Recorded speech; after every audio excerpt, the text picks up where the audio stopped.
This is ERi-TV. Dear viewers, welcome to English News Broadcast for this hour. I'm Bersaba Taghla, and these are the major headlines for today. His Holiness Abun Pedros gives benediction. Meeting on implementation of development programs.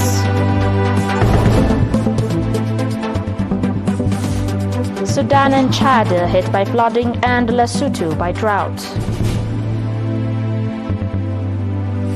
And China announces joint naval and air drills with Russia.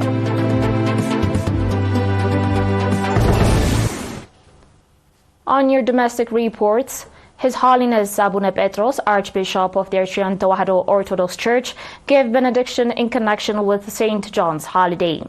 In his address, His Holiness provided a detailed briefing on the background of the holiday and extended his congratulations, wishing a happy holiday, peace and development to the Eritrean people, both at home and abroad, particularly the faithful and the Eritrean Defense Forces.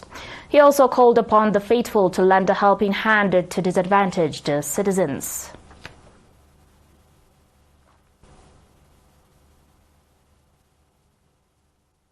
The Forestry and Wildlife Authority held a meeting on 9 September to review the implementation of the 2024 activities and discuss development programs for 2025. The meeting, attended by concerned institutions and partners, included presentations by representatives from the Ansaba, Gashbarka, Northern Red Sea, Southern and Central regions. They shared reports on their achievement and the challenges they encountered.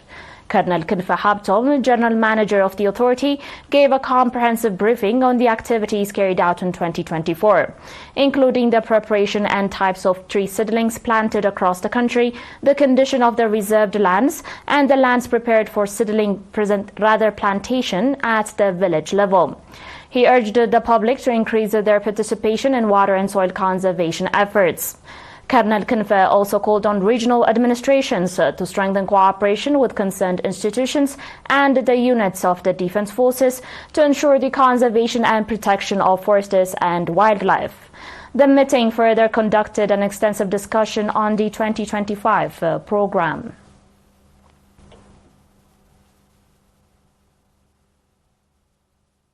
On your last local report, staff members of the Eritrean Police Headquarters and those in the Central Region voluntarily donated 135 units of blood on 6 and 9 September, with the aim of enriching the blood supply of the National Blood Transfusion Service. Mr. Kasahun Redda, coordinator of the program, stated that staff members have been donating blood every year for the past 10 years. The staff members expressed that they get spiritual satisfaction for voluntarily donating their blood with a view to save lives with their renewable blood. They also noted that the blood donations from members of the students' summer work program will significantly contribute to addressing potential blood supply shortages. The staff members urged every citizen, especially the youth, to follow this noble example.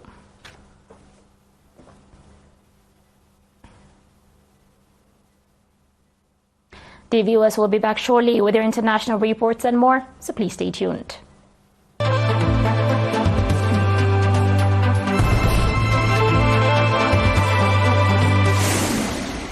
Welcome back. Both Sudan and Chad have been hit by flooding, while Lesotho, another country in Africa, is impacted by drought. A UN spokesman said this on Monday. The UN Office for the Coordination of Humanitarian Affairs is warning that heavy rains and flooding have been impacting about 500,000 people in Sudan's South Darfur, Red Sea, River Nile and northern states since late June. The severe flooding is worsening an already dire humanitarian situation in Sudan. In areas at risk of famine, including in El Fasher, the capital of North Darfur, about 124,000 people have been affected by heavy rains. Flooding and stagnant water are heightening the risk of disease spreading, with nearly 2,900 suspected cholera cases reported since the start of the latest outbreak in mid-August. In Chad, the UN Office for the Coordination of Humanitarian Affairs said flooding continues to get worse across the country. According to authorities, at least 340 people have been killed. Nearly 1.5 million people are now impacted by the floods, and more than 160,000 homes have have been destroyed.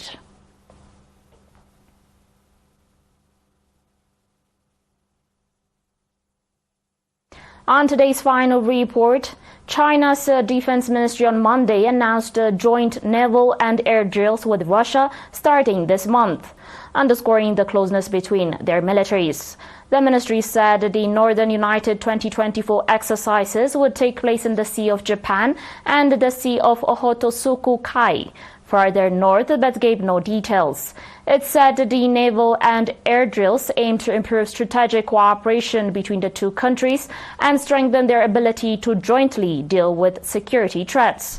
The notice also said that the two navies would cruise together in the Pacific, the fifth time they have done so, and together take part in the Russia's Great Ocean 24 exercise. No further details were given.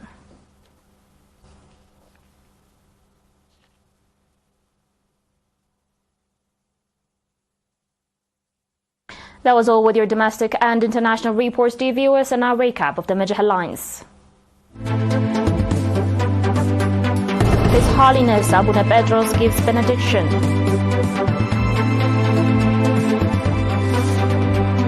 Meeting on implementation of development programs.